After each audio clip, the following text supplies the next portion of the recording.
Hello student, myself Maghfoor Ahmed. Welcome to my YouTube channel. Dear student, class 9th physics का chapter 1 motion का आज हम आपको revision lecture explain करेंगे। Class 9th के physics का जो पहला चैप्टर है डियर स्टूडेंट वो है हमारा मोशन।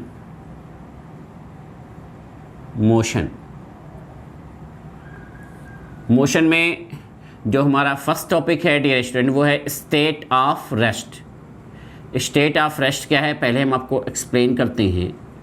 कोई बॉडी है या कोई ऑब्जेक्ट है, किसी भी बॉडी की या ऑब्जेक्ट की पोजीशन, किसी बॉडी और ऑब्जेक्ट की पोजीशन टाइम के रिस्पेक्ट में अगर नहीं चेंज हो रही है, उसकी जो पोजीशन है वो चेंज नहीं हो रही है, तो उस पोजीशन को, उस स्टेट को हम स्टेट ऑफ रेस्ट कहते हैं। If the body does not change their position with respect to time is known as state of rest. A body or an object does not change their position with respect to times their surrounding.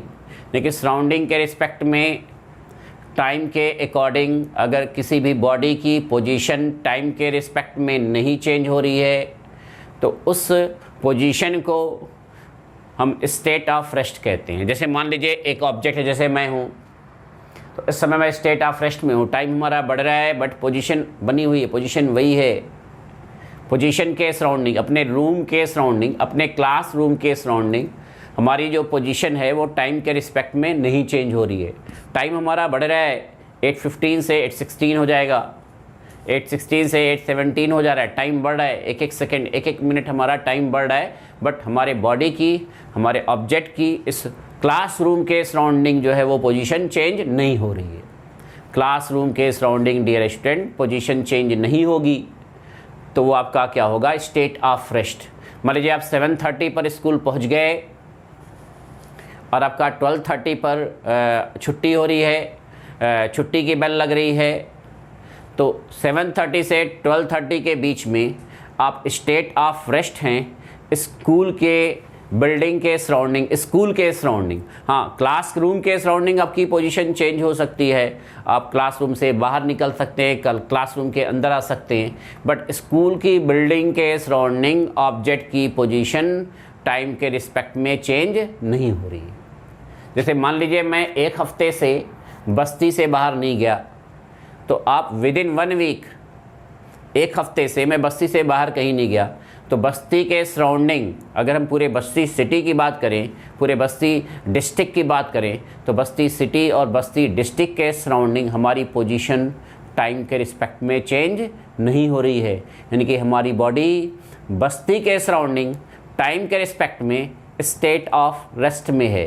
हमारी जो body है वो time के respect में बस्ती district के surrounding state of rest में। तो state of rest की डेफिनेशन डियर स्टूडेंट समझ में आ रही होगी कि a body does not change their position with respect to time their surrounding, this is known as state of rest. अगर आपकी पोजीशन टाइम के रिस्पेक्ट में नहीं चेंज होगी तो हम क्या कहेंगे, उसे स्टेट ऑफ रेस्ट कहते हैं।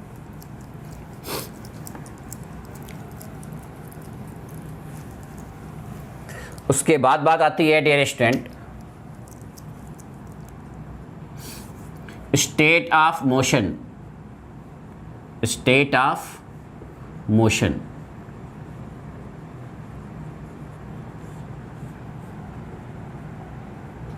स्टेट ऑफ मोशन क्या है? यहाँ बॉडी की पोजीशन चेंज हो रही है। A body change their position with respect to time their surrounding is known as state of motion. अगर किसी बॉडी की पोजीशन टाइम के रिस्पेक्ट में चेंज हो रही है तो इस पोजीशन को हम लोग स्टेट ऑफ मोशन कहते हैं। जैसे मान लीजिए 12:30 पर छुट्टी के बेल लग गई, 12:30 के बाद आप वैन से अपने घर जा रहे हो या आप अपनी बाइसिकल से घर जा रहे हैं या पापा आपको बाइक से लेके घर जा रहे हैं, तो आपकी पोजीशन टाइम के रिस्पेक्ट में चेंज होगी। आप स्कूल से अपने घर पहुंचेंगे तो स्कूल से घर पहुंचेंगे आप स्टेट ऑफ मोशन में, आपकी जो पोजीशन है वो डियर स्टूडेंट टाइम के रिस्पेक्ट में चेंज हो रही है। तो स्टेट ऑफ रेस्ट और स्टेट ऑफ मोशन आपका ये 2 टॉपिक हो गया। उसके बाद हम लोग बात करेंगे डिस्टेंस की। डिस्टेंस की एक्चुअल डेफिनेशन हम आपको बता देते हैं कि द एक्चुअल पाथ लेंथ, मान लीजिए कोई ऑब्जेक्ट है पोजीशन ए से चलना स्टार्ट करता है, फिर पोजीशन बी पर पहुंचता है टाइम के रिस्पेक्ट में, फिर पोजीशन सी पर पहुंचता है यहाँ पर। तो ऑब्जेक्ट ए से बी, ऑब्जेक्ट आपका जो है वो ए से बी मूव किया और फिर बी से सी पर आ गया। तो ये जो एक्चुअल पाथ लेंथ कवर किया, मान लीजिए आपका ये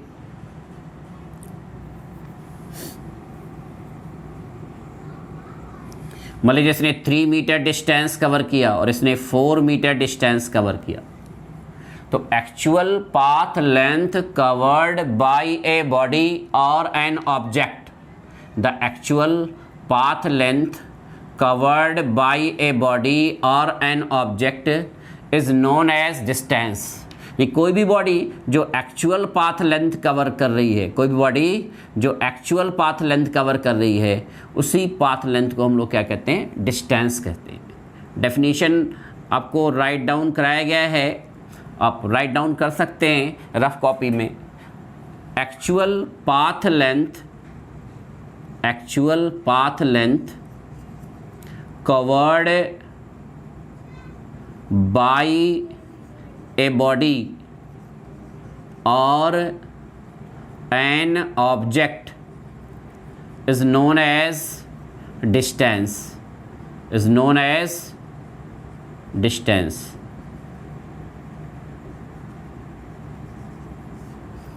The actual path length covered by a body is known as distance।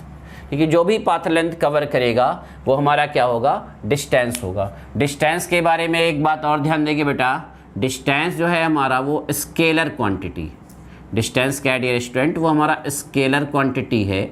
Scalar का मतलब केवल मैग्नीट्यूड होगा, डायरेक्शन नहीं होगा। मैग्नीट्यूड यानी सिर्फ न्यूमेरिकल वैल्यू होगी, इसका केवल वैल्यू होगा, डायरेक्शन नहीं होगा, नो डायरेक्शन। जैसे आप कोई भी एक्चुअल पाथ लेंथ कवर कर रहे हैं और कोई पर्टिकुलर डायरेक्शन की बात नहीं हो रही है, तो आपका वो स्केलर क्वांटिटी। स्केलर क्वांटिटी ऐसे क्वांटिटी जिसमें केवल मैग्नीट्यूड हो, उसकी न्यूमेरिकल वैल्यू हो, उसका मैग्नीट्यूड हो बट डायरेक्शन ना हो, ऐसे क्वांटिटी को हम लोग स्केलर क्वांटिटी कहते हैं। तो डिस्टेंस हमारा स्केलर क्वांटिटी है, ये डायरेक्शन पर डिपेंड नहीं करता, इसमें केवल मैग्नीट्यूड होता है। स्केलर की डेफिनेशन अगर आप जानना चाहते हैं तो आप लिख सकते हैं कि एक quantity, a physical quantity have only magnitude no direction is known as scalar quantity.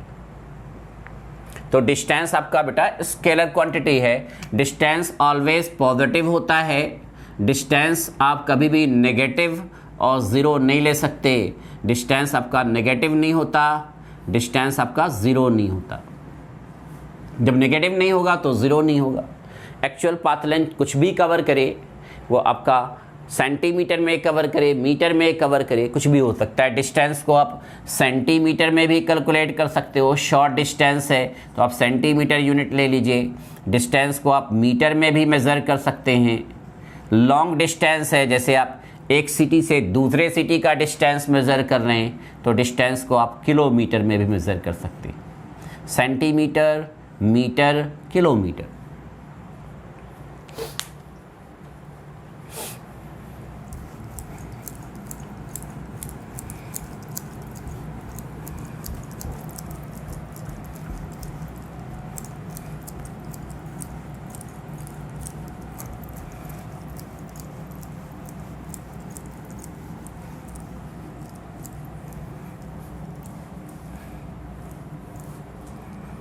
Next topic हमारा जो है डियर स्टूडेंट, डिस्प्लेसमेंट। डिस्प्लेसमेंट पहले हम आपको बता दें कि डिस्प्लेसमेंट हमारा वेक्टर क्वांटिटी है, ये डायरेक्शन पर डिपेंड करता है, इसमें डायरेक्शन होता है। एक quantity which have both magnitude and direction, जिसमें मैग्नीट्यूड भी हो और डायरेक्शन भी हो। मैग्नीट्यूड यानी न्यूमेरिकल वैल्यू, मैग्नीट्यूड और डायरेक्शन दोनों हो। एक quantity have both magnitude and direction is known as vector quantity. A quantity both magnitude and direction is known as vector quantity. Displacement की डेफिनेशन क्या होगी? Shortest distance covered by a body और an object, shortest distance between final position to the initial position. जैसे मान लीजिए एक object है, point A से पॉइंट बी पे पहुंच रही है, फिर पॉइंट बी से पॉइंट सी पे पहुंच रही है। ये आपका मान लीजिए 3 मीटर है और ये आपका 4 मीटर है। इसका इनिशियल पॉइंट जो है डियर स्टूडेंट वो ए है और इसका फाइनल पॉइंट जो है डियर स्टूडेंट वो सी है। तो the shortest distance between final position to the initial position, right angle triangle है, ये आपका 3 मीटर है, ये 4 मीटर है, मान लीजिए आपका ये 5 मीटर आता है कैलकुलेट करने पर। तो इसमें अगर आप डिस्टेंस की बात करेंगे तो डिस्टेंस जो होगा आपका डियर स्टूडेंट, डिस्टेंस वो आपका हो जाएगा A B plus B C. A B आपका हो जाएगा 3 मीटर और बी सी आपका हो जाएगा 4 मीटर। देन डिस्टेंस आपका जो होगा डियर स्टूडेंट वो 7 मीटर होगा, 7 मीटर। बात जब डिस्प्लेसमेंट की आएगी तो डिस्प्लेसमेंट आपका shortest distance between final position to the initial position, shortest distance between final position to the initial position is known as displacement. Then आपका हो जाएगा displacement A C is equal to 5 metre. Displacement क्या हो जाएगा dear student? A C is equal to 5 metre. तो shortest distance between final position to the initial position is known as displacement. Displacement vector quantity है, displacement आप positive भी ले सकते हैं, डिस्प्लेसमेंट आपका नेगेटिव भी हो सकता है, डिस्प्लेसमेंट आपका ज़ीरो भी होता है, पॉजिटिव नेगेटिव में भी ज़ीरो। जैसे आपके घर से आपके स्कूल तक का डिस्प्लेसमेंट 3 किलोमीटर है, प्लस 3 किलोमीटर। घर से आप स्कूल जा रहे हो, डिस्प्लेसमेंट आपका +3 किलोमीटर है, और जब स्कूल से आप घर आ रहे हो तो आपका डिस्प्लेसमेंट -3 किलोमीटर होगा। डायरेक्शन चेंज हो गया तो आपका जो टोटल डिस्प्लेसमेंट आ जाएगा वो 0 किलोमीटर। नेट डिस्प्लेसमेंट आपका क्या हो जाएगा? 0। हाँ, पाथ वही है, अगर आप उसी पाथ से आ रहे हैं, जिस पाथ से आप जा रहे हैं उसी पाथ से वापस लौट रहे हैं, तो डिस्प्लेसमेंट आपका हो जाएगा +3 किलोमीटर -3 किलोमीटर, यानी कि टोटल डिस्प्लेसमेंट आपका 0। तो डिस्प्लेसमेंट आपका नेगेटिव भी हो सकता है, पॉजिटिव भी हो सकता है और 0 भी हो सकता है। आप चाह रहे हैं कि आपका डिस्प्लेसमेंट ना हो 0, तो आप घर से स्कूल जाइए, लंबे वाले रास्ते से, स्कूल से घर आइए शॉर्ट वाले रास्ते से। तो जब आप डिस्प्लेसमेंट निकालेंगे तो डिस्प्लेसमेंट का मैग्नीट्यूड कुछ आ जाएगा। वैसे अगर आप सेम वे से, सेम पाथ से घर से स्कूल जा रहे हैं या स्कूल से घर वापस आ रहे हैं, घर से मार्केट जा रहे हैं या मार्केट से घर वापस आ रहे हैं, तो आपका जो नेट डिस्प्लेसमेंट होगा डियर स्टूडेंट वो 0 हो जाएगा। आपका जो नेट डिस्प्लेसमेंट होगा वो 0 हो जाएगा। तो ये बात हो गई डिस्टेंस और डिस्प्लेसमेंट की। इस पर एक क्वेश्चन हम लोग देख लेते हैं। एक पार्टिकल है dear student, semi circular path पर मूव कर रहा है। एक पार्टिकल है डियर स्टूडेंट, वो सेमी सर्कुलर पाथ पर मूव कर रहा है। पार्टिकल है वो सेमी सर्कुलर पाथ पर मूव कर रहा है। तो पूछ रहा है सेमी सर्कुलर पाथ के लिए डिस्टेंस और डिस्प्लेसमेंट क्या होगा। सेमी सर्कुलर पाथ कवर कर रहा है पार्टिकल पॉइंट ए से पॉइंट बी पे पहुंच रहा है, सेमी सर्कुलर पाथ। तो डिस्टेंस पूछ रहा है, तो सर्कुलर पाथ के लिए जो डिस्टेंस होता है डियर स्टूडेंट वो सरकमफ्रेंस के इक्वल होता है। Circumference A to B, circumference. तो यहाँ सेमी सर्कल है तो सरकमफ्रेंस ऑफ सेमी सर्कल वो डिस्टेंस के इक्वल हो जाएगा। Semi circle. तो आपको मैथ्स में पढ़ा होगा आपने कि जो सर्किल का सरकमफ्रेंस है वो 2 पाई r होता है। सर्किल का जो सरकमफ्रेंस होता है डियर स्टूडेंट वो 2 पाई r होता है। तो यहाँ पर डिस्टेंस जो होगा आपका, डिस्टेंस सरकमफ्रेंस हमारा 2 पाई r है, तो सेमी सर्किल का 2 पाई r बाई 2 यानी पाई r हो जाएगा। पाई r, r क्या है? सर्किल का रेडियस है। सर्किल का जो रेडियस है डियर स्टूडेंट वो r है, यानी कि डायमीटर 2r। डायमीटर क्या है? 2r। डायमीटर आपने पढ़ा है कि रेडियस का डबल होता है डायमीटर, 2r, मैथ्स में पढ़ा होगा आपने। अब यहाँ डिस्प्लेसमेंट की जब बात होगी तो इनिशियल पोजीशन है A और फाइनल पोजीशन है B। इनिशियल पोजीशन है A और फाइनल पोजीशन है B। तो shortest distance between final position to the initial position, shortest distance between final position to the initial position is known as displacement. तो यहाँ जो displacement होगा dear student, displacement वो आपका डायमीटर के इक्वल होगा।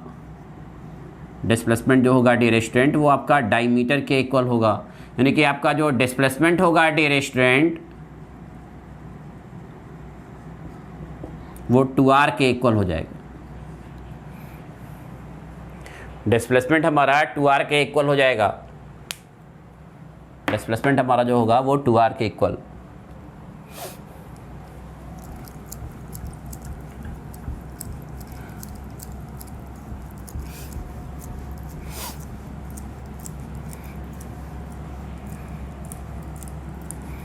चैप्टर मोशन क्लास 9th की dear student, ये जो रिवीजन वीडियो अपलोड की जा रही है इसलिए अपलोड की जा रही है कि जो भी न्यू स्टूडेंट हैं जिनका स्टार्टिंग का इनिशियल वाली पोर्शन कुछ छूट गया है, स्टार्टिंग का पोजीशन, तो वो एक बार रिवाइज हो जाए।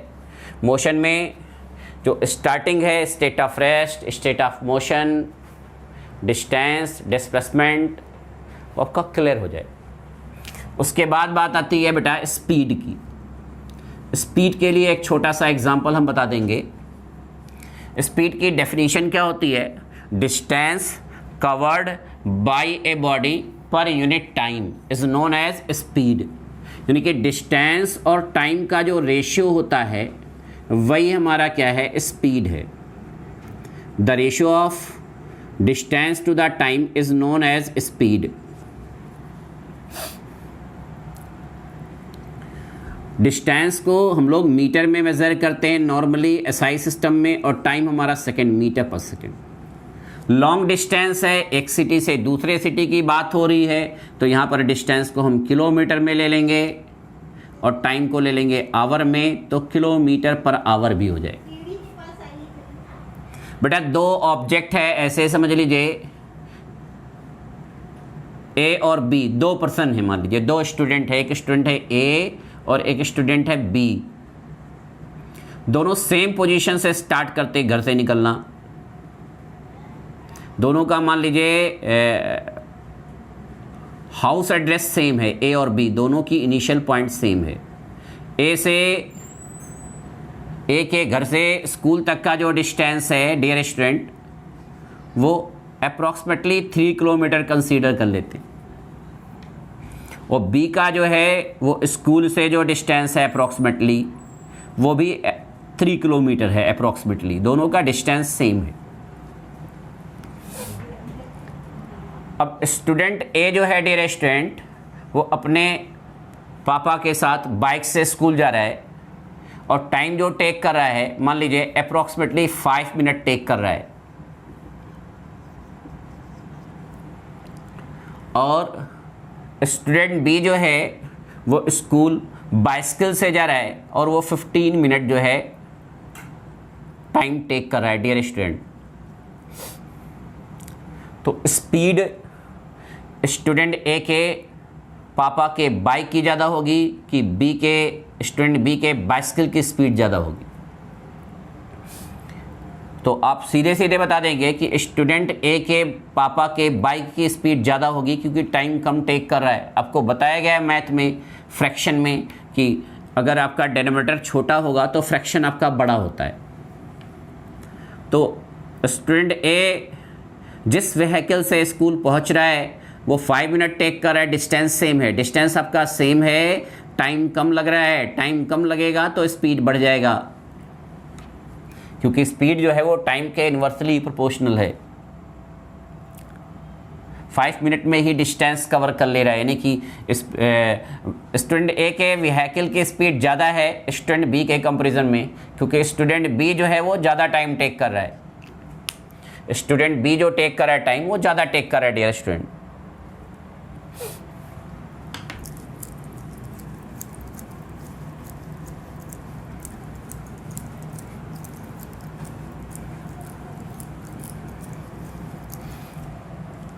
हाँ, अब एवरेज स्पीड क्या है, तो स्पीड को हम लोग मीटर पर सेकंड में भी कैलकुलेट कर सकते हैं और किलोमीटर पर आवर में भी कैलकुलेट कर सकते हैं। हाँ, किलोमीटर पर आवर को अगर मीटर पर सेकंड में कन्वर्ट करना है तो यूनिट समझ लीजिए। किलोमीटर को हम लोग मीटर में कन्वर्ट करते हैं तो 1 किलोमीटर हमारा 1000 मीटर हो जाता है, और 1 आवर आपका 3600 सेकेंड्स। 1 आवर में 60 मिनट्स होते हैं और 1 मिनट में 60 सेकेंड्स होते हैं। तो जब आवर को सेकंड में कन्वर्ट करेंगे तो 2 टाइम्स 60 से मल्टीप्लाई कर देंगे, तो ये आपका हो जाएगा डियर स्टूडेंट 0 0 कट गया, ये 0 0 कट गया, 2 से कर देंगे 5 और ये हो जाएगा 18। यानी कि किलोमीटर पर आवर को जब मीटर पर सेकंड में कन्वर्ट करते हैं तो हमारा हो जाता है 5/18 मीटर पर सेकंड। आप डायरेक्ट कर सकते हैं 5/18 मीटर पर सेकंड। हाँ, अब एक बात ये बता रहे हैं एवरेज स्पीड। एवरेज स्पीड क्या है हम आपको बताते हैं, उसका पहले एक एक्टिविटी आपको समझा दें। एवरेज स्पीड क्या है? एवरेज स्पीड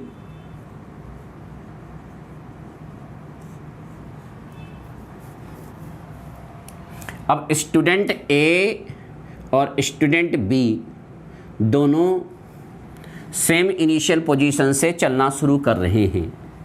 दोनों की स्कूल से जो डिस्टेंस है, सुबह स्कूल जा रहे हैं, स्कूल से जो डिस्टेंस है डियर स्टूडेंट वो 3 किलोमीटर है अप्रॉक्सीमेटली, ए की भी और बी की भी। अब स्टूडेंट ए के पापा उसे बाइक से लेके जा रहे हैं और स्टूडेंट बी बाइसिकल से जा रहा है, बाइसिकल ड्राइव करके स्कूल पहुंच रहा है। अभी स्टूडेंट ए के पापा 5 मिनट टाइम टेक कर रहे थे और ये 15 मिनट टाइम टेक कर रहे थे। अब ऐसा हुआ कि इसके पापा मान लीजिए गांधीनगर पक्के से स्कूल की तरफ जा रहे हैं, लिटिल फ्लावर स्कूल जाना है इनको। अप्रॉक्सीमेटली मान लीजिए डिस्टेंस जो है वो 3 किलोमीटर है। इनका भी घर गांधीनगर पक्के पर है, इनका भी घर गांधीनगर पक्के पर है। इन्हें स्कूल पहुंचना है, इनका जो डिस्टेंस है वो 3 किलोमीटर और इनका जो डिस्टेंस है वो भी 3 किलोमीटर है। अब स्टूडेंट ए के जो फादर हैं डियर स्टूडेंट, वो बीच में मान लीजिए कंपनी बाग पर उनके कोई फ्रेंड मिल जाते हैं और अपने फ्रेंड से अब वो अप्रॉक्सीमेटली 15 मिनट टॉकिंग करने लगते हैं।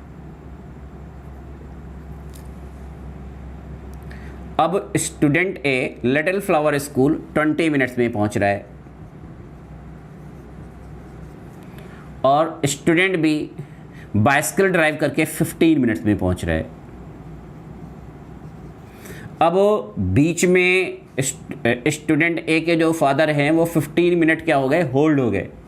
15 मिनट अपने फ्रेंड से टॉकिंग करने लगे। बाद में स्टूडेंट ए ने कहा पापा लेट हो जाएगा, मुझे स्कूल पहुंचना है। फिर उसके पापा जो है बाइक ड्राइव करके पहुंच रहे।